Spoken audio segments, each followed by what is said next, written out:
I'm pretty emotional out there. I won't lie. I like to get the crowd into it, hitting big shots and stuff like that, making plays for others, lobs. I don't know. I just get super excited when I'm out there on the court. You can just see it every time I play.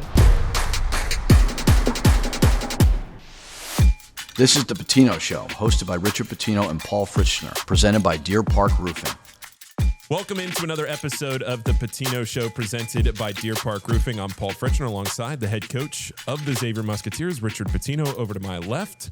And in the middle here, it is All Wright, transfer into the Musketeers. Going to get to know all here over the course of the episode today. And make sure, if you haven't already, you subscribe to this wherever you're watching, wherever you're listening. Make sure you hit that subscribe button so you can follow along to all the content we have going for you here over the next weeks and months leading into the season. But coach, as we, continue to progress toward the season here, what do you think makes you most excited about coaching this group heading into your first season as the head coach of the Xavier Musketeers? Well, not to get too philosophical and deep with you, but every year before the season, I remind myself that it's a blessing to be able to do this, because this will be my 14th year being a head coach. I was out of a job 4 years ago, only for like a couple of minutes, but I saw that it could be taken away from you. So every year I remind myself, because I think coaches, we all do it, we complain too much. I think everybody in life complains too much, and they forget that it's an opportunity to be able to come to work every day at a place that cares about basketball, to be able to coach 16 guys. They want to win, but they've also got personal aspirations that we can help them achieve. A staff that wants to be head coaches and rise to that. So I don't take it lightly. I've loved the first couple months of being here. Feels right. Being a part of the Big East, which is a basketball conference, is great.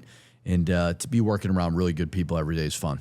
Now, we're recording this. This issue will probably be resolved by the time you all are watching or listening to this. So if it is, maybe we cut this answer out. But I'm going to ask you, all of the discussion this summer has been NCAA tournament expansion. It's been, do they expand? Do they go to 72? Do they go to 76? Do they stay at 68?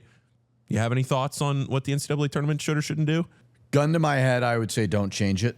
I think it is by far the best sporting event in sports. But with that being said, adding 4 teams, does that really make it that much worse? Now, here's my reason to defend changing it. 60% of college football makes a bowl game. And what making a bowl game does is provide continuity with staffs. They're getting raises, extensions. So I'm sounding like I'm being a selfish coach here, and a little bit of it I am. But I also think it's important to have continuity at a place. And 60% make a bowl game, they get celebrated. Only 19% make the NCAA tournament in all of college basketball. So that means a majority of college basketball is not experiencing this amazing tournament. But I see the argument that you're going to ruin it if you keep adding as well. So, I don't know. What is it? The last 4 in is the thing in Dayton, right? Yeah. Last 4 in. Yeah. I saw Xavier was in it last year. You want to be in the tournament, but I don't know if I want to be in the last 4 in. You know what I mean? It's just the reality of it. Yeah. So it's like, I remember motivating our team in New Mexico. I want to be in the real tournament. So I don't know. I think there's a lot of people who work really, really hard, players, coaches who don't make it every year. But I also understand the argument that it could be a little bit watered down as well. And I think the argument of if you add more, you're just going to get more Power 5, Power 4 teams in it versus the mid-majors. And I think the beauty of the tournament, whether a Valpo or somebody who Cinderella stories, they're the ones that really make the tournament. So if you do expand, let's not put average Power 5 teams in. Let's find a way to get those mid-majors in who I've been on the other side of some upsets, and that's certainly the beauty of this thing. For sure. All right. Great to have you here on the show. Great to have you at Xavier. Welcome to Xavier. Welcome to Cincinnati. First off, let me just ask you this. How excited are you to be here at Xavier? The transfer in from Valpo, the MVC Freshman of the Year this past season. It's such a special season for you at Valpo. What led to your decision to come here? And like I said, how excited are you to be wearing a Xavier uniform? Man, I'm super excited. Obviously, like Coach said, being in the Big East Conference, a conference that, really cares about basketball, that's a big part of why I wanted to come here. Obviously, coach's staff brought me in, and it just felt special here, just big arena, just a change of culture, and it's just something I really wanted to be a part of. Evansville's broadcaster, their radio broadcaster, is a great friend of mine, and Gabe, of course, playing for Evansville. So I talked to him on the phone right after Gabe committed, and then he said, well, you're going to have another guy from the MVC that I was very familiar with, and that's All Wright. And he said, you're going to love this guy. This guy plays with fire. He's fired up. The fans are going to love this guy. He shows a lot of character and a lot of energy on the court. And I think that's what we keep hearing over and over and over is the fire and the passion that you play with. So, tell the fans what they can expect to see out of you on the court. Man, I mean, I'm pretty emotional out there. I won't lie. I like to get the crowd into it, hitting big shots and stuff like that, making plays for others, lobs. I mean, I don't know. I just get super excited when I'm out there on the court. I mean, you can just see it every time I play. Have you been able to feel that this summer? Yeah, a little bit. They're one of my favorite expressions in coaching is I would rather tone down a Bronco than warm up a corpse. And I've had every couple of years some personalities on the court where sometimes people are like, oh man, we don't like him or what. Like he's a very pleasant, good person, but there's these these players that do that. I had a Jalen House who was at New Mexico, and I remember he would go at San Diego State. It was like a wrestling match where he would just turn the crowd on him, and I don't really care. If you have the game to back it up like All does, like a Jalen House, a J.J. Beret, I coached at Northeastern, go be yourself. Everybody is different, and the thing that I love about him is he plays with this emotion and this energy, but he shares it with others. Sometimes you have guys that do it all for themselves. He's not like that. He's a connector on the court, and you need guys like that. And he's still young, which is great too, to have that confidence in yourself and belief in yourself, and then to be able to pull it out of others is something you don't always get. Coach, tell us about his game, what fans can expect to see out of him in your system. Yeah, I think offensively he has everything, has all the tools, can shoot it, can pass, can finish at the rim. There's not a whole lot of weaknesses there. We've talked a little bit. I'm half kidding when I say he's a horrible defender, but the beauty is he's a willing defender. And most young people, it's more about understanding what you can do versus what you can't do. Not everybody is equal defensively, just like offensively. Roddy is an elite level on-ball defender. I've told all over and over again, I don't need you pressuring out that far because you're just going to get beat. He's a smart defender. He's an absolutely willing defender. But, it's I can play him at the 1. I can play him at the 2. We've had some injuries over the summer where it's kind of prevented me from doing that. But I look forward to kind of continuing to move him around. That's what I want. I want versatility, and All certainly provides that. All, what allowed you the success that you had this past season at Valpo? What did you feel like you were good at on the court that allowed you to succeed at the level to be the freshman of the year in your conference? I wouldn't really say it was anything on the court. It was more or less just like my consistency, like kind of on and off the court in my workouts and every day I approached practice. Every single day I was the same person. I was a everyday guy. If I showed up to work every day, I was going to give 100%. And then over time, my role just kind of expanded more and more. That's kind of how, the points kind of got on the board for me. And, we started winning a couple games late. Obviously we had that big tournament run in the MVC. But I think that just all happened because we all clicked kind of at the right time. But it was more or less just consistency, just coming ready every single day to do whatever I had to do to give our team a chance. So this is a player spotlight series. Like I said at the top, it's an opportunity for the fans to get to know you. It's your introduction to them. And one of the things I always like to ask, tell us about your family. Now, you do have a brother. You're all right. Yes, sir. Your brother's always right? Yeah. I mean. Pretty crazy. Yeah, for sure. It actually, my dad, his friend told him, I think you should name your kids All Always Wright, and just was, joking with him. And then, time came about. Here we are. And it's a blessing for sure. There's jokes all the time. But I love it. I think it's actually pretty funny when I see it on social media. Yeah, and to your point about your dad, being on Twitter and seeing how active your dad is on social media and how proud he is of you guys. It's cool to see. It's cool to see him always posting, always promoting what you guys are doing. tell us about your dad and the rest of your family. Yeah, no, my dad's been there like every step of the way, everything basketball wise. My only coach, only trainer. Like I never had to go to anybody else for advice. Like that was my go-to guy. Him and my brother. My mom, she's more kind of on the academic side. Comfort me when dad's yelling at me for having a bad practice or something like that. But all in all, they were really, really involved in my career and like never missed a game. They were at all my games in my freshman year at Valpo. So, I mean, they traveled to every single one. So they were there every step of the way. And you had an opportunity, Coach, to get to know them in the recruiting process. Yeah, you could tell exactly. His dad is the hammer. His mom is, and she admits it too, which is great. I mean, his dad's a sports guy. You could just tell. You always can. You go out to dinner on these visits, and you kind of let the parents talk, and they've got a great relationship. And I mean, it's like any parenting relationship. You've got those dynamics, but anytime you have two kids that are playing Division I basketball, that are good people, like you've done a great job as a parent. And I don't know All's brother, but he's a quality person, and the reason for that is he's had great parenting.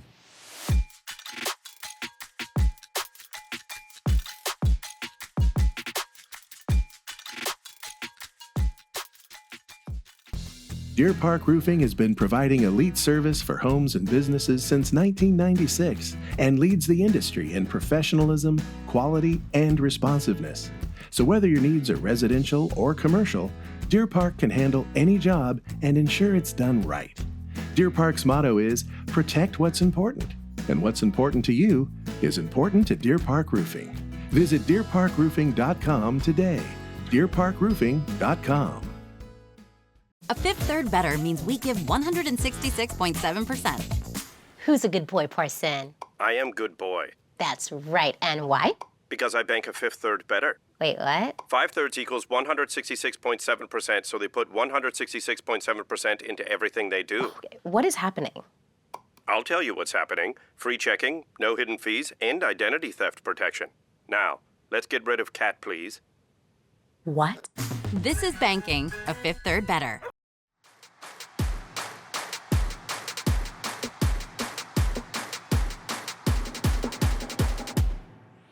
Yeah, absolutely. And I think, the way that you come here to want to play at this level after having such a great year this past season, I just want to ask you, what excites you about playing in the Big East? I mean, really, it's just kind of proving a lot of people wrong, proving the people right. Had a great year last year, but a lot of people say, like, oh, it was at the mid-major level.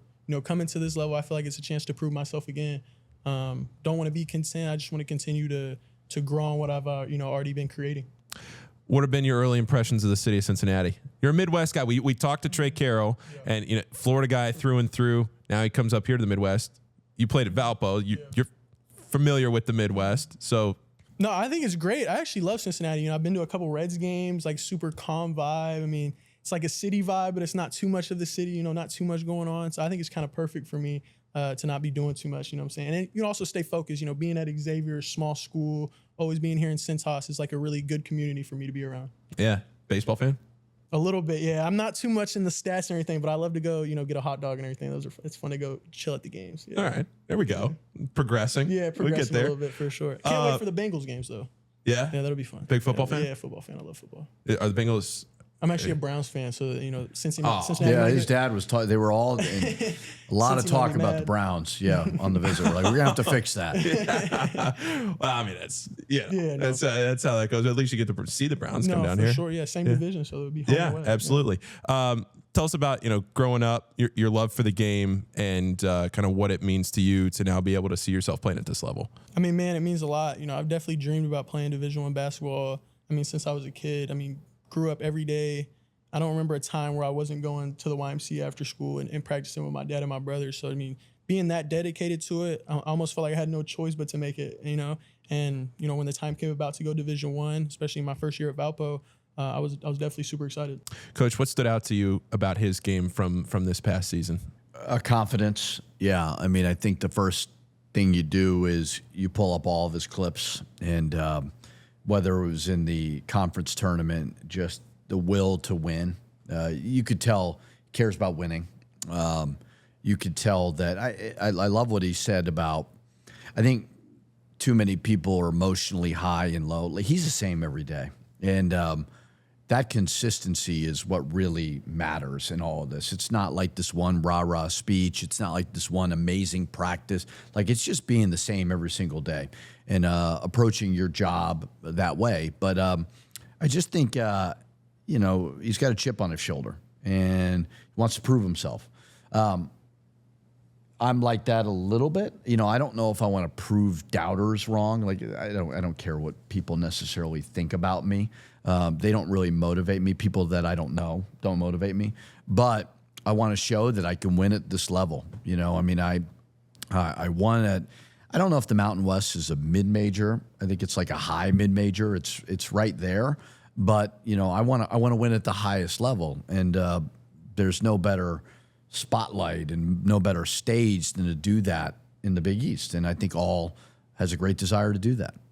You get to come to the Big East. You get to play in Madison Square Garden. You get to go to some of these historic venues in the conference. Is there anything that you feel like stands out that you've heard about the conference or things that you're excited to do here as you get going? No, I've heard a lot about, you know, Madison Square Garden, playing in these big arenas. I mean, I'm just, you know, super excited to see what the crowds are like, you know, when it's sold out. I mean, I've never played in front of 20,000 fans, but, you know, I can't wait to silence them, that's for sure. That's got to make you feel good. You gotta love it. No, I mean, it's this is a conference where you got some programs that are going for it. And, you know, they're trying to win at a high level. And you've got fan bases that are invested. And you got to have a fearlessness, you know, like certainly we'll have an advantage when we play in the Cintas Center with 10,000 people, but that only gets you so far. You got to go win on the road, and you got to have guys with that belief. What makes it difficult? I think college basketball, of course, any sport, it's hard to win on the road. But for some reason, and maybe I'm biased because I love the sport and I cover the sport and I'm so close to it, but it feels like college basketball, more so than other sports, it is so difficult to win on the road. Why is it so hard in this sport to win on the road? I would think it's most sports, right? I mean, I think it's just, you know, when you've got 10, 12, 15,000 people loud, cheering for their team, the anticipation of, you know, walking out, tough environment, all those things matter. The comfort of being in your own home, like you just feel a little bit better every day. But I think you're starting to realize too that it's not impossible to win on the road. You know, you see it every single year, so you got to have your guys believing that and understanding that. But you know, it's no different than any other sport. You know, it's a couple basket advantage. It's not everything though. You know, and your guys need to understand that.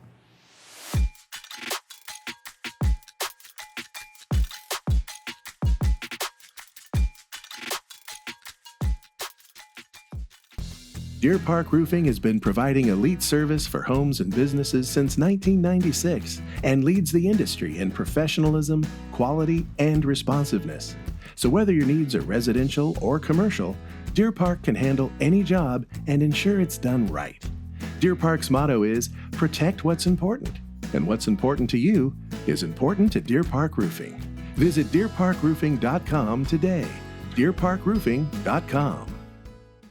A Fifth Third Better means we give 166.7%. Who's a good boy, Parson? I am good boy. That's right. And why? Because I bank a fifth third better. Wait, what? 5/3 equals 166.7%, so they put 166.7% into everything they do. Okay, what is happening? I'll tell you what's happening. Free checking, no hidden fees, and identity theft protection. Now, let's get rid of cat, please. What? This is banking a Fifth Third Better. The journey to move medicine forward takes an unwavering commitment to solving complex patient care. Innovative thinkers driven to change lives. A therapeutically focused contract research organization. A diverse team committed to comprehensive patient care. All leading to successful drug approval. Join the CTI team on our journey to move medicine forward.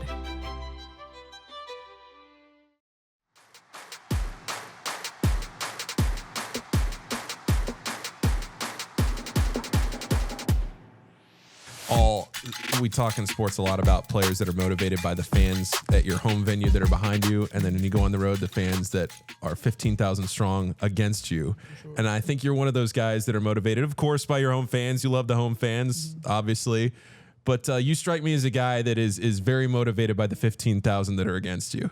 Yeah, I mean, a little bit. I mean, I just think it's something about like 15,000 fans rooting against you, and when you win, there's nothing they can do about it, you know, and I love that about it. I mean, I don't know, it's great, but I also love playing in front of my home crowd too. You know, 10,000 fans cheering for me, hitting a big shot, and, you know, the fans going crazy here. I feel like that's going to be really special as well. Yeah, absolutely. This is such a special venue, the Cintas Center. You'll see it here as we get into November. And Coach, when you look at a player like this, and we were talking to Trey about the experience that he has, and you pair the experience with the youth, all being on the younger side of this roster and trying to build for the future, you know, how important is it for you to have a guy like him that you can see can learn from these guys and build through him?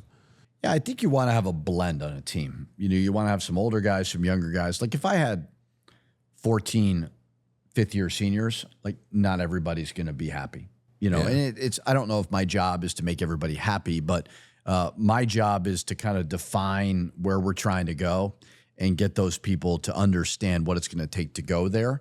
And the biggest thing that these guys want, like everybody talks NIL, they want to play. That's really what it comes down to. And I cannot play everybody.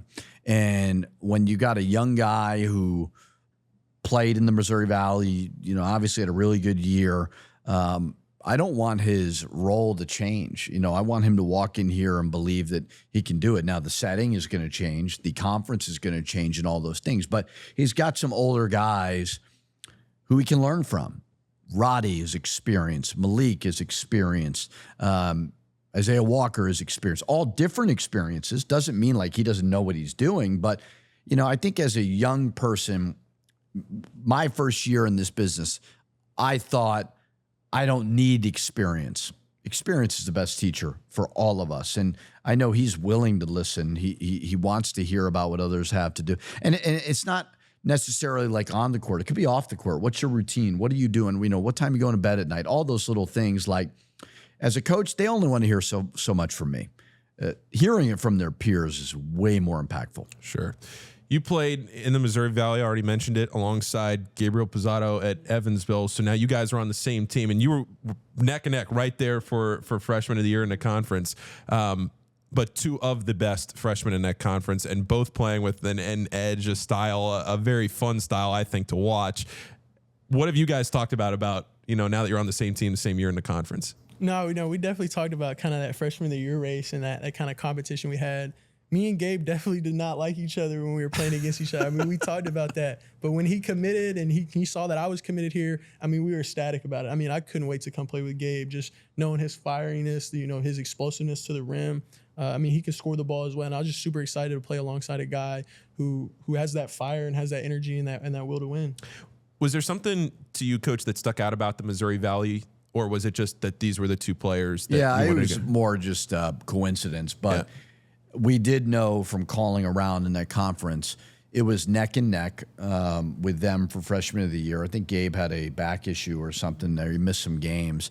But no, not really. It was, you know, we wanted to identify with some younger talent that we thought could be ready to make the jump.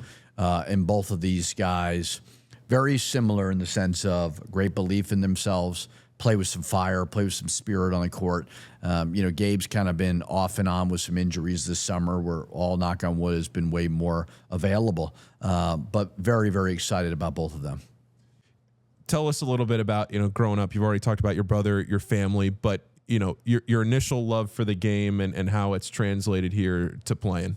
Yeah, I mean, really, it's with that consistency that I talked about. You know, it wasn't a day after school I wasn't, you know, working out in the gym. So obviously my dad building that routine for me, it just kind of translated over, you know, to here. And so that everyday work, you know, is just something I really care about. But I mean, I also just love being in the gym. You know, I get bored at the house sometimes, and I'm like, man, I'll just come shoot around, try some new moves, figure it out. But I mean, there's no better place to be than in the gym. Yeah, and at Xavier, you feel like, you know, this community now, trying to be embraced by this community and the managers and the staff and everybody. Have you loved your time here so far? I know you haven't played a game yet, but for sure. No, I loved it. I mean, you know, being around all these guys, you know, all the managers, you know, My guy I work out with all the time, Logan, Reegs and all them, like being around them, and they're like people who really care. And so that's something that really stood out to me, is like the people who are working out with me, putting in work with me, they really care about what they're doing as well. Cause obviously, they're trying to make steps in this career as well. So that's really impactful to be around, seeing them care. I'm not going to take any workout lightly. You know what I'm saying? So every rep matters, especially when they're pushing me, every day to get better. Coach, anything else for all here? What he said, I think, is by far been the thing that I've been most impressed with when I got the job, was the manager culture, the GA culture, the walk-on culture. That was set way before me. But I agree with all, like, you've got these kids who are in school, they're not getting paid, but they're trying to become coaches and they're trying to help Xavier win. And if they're not giving their best effort for guys who are volunteering, essentially, like there's something wrong with them. So I think our guys really take advantage of it. He's very consistent every day. He loves basketball. He's got a great belief in himself and not a false bravado. He's earned the right to have that belief because he works every day. And he's going to be a fun player to watch and a fun player to cheer for. Anything else for the Xavier fans watching here? Any last final thoughts that we haven't gotten to? Nah, I mean, just can't wait to see you guys go crazy in the Cintas Center. Absolutely. Well, I appreciate you sitting down here with us this morning, Coach. As always, thank you. Another great episode of the Pitino Show presented by Deer Park Roofing. If you haven't already, make sure you go subscribe on YouTube, on podcast platforms, wherever you're listening to this right now, and we'll talk to you next time on the Pitino Show.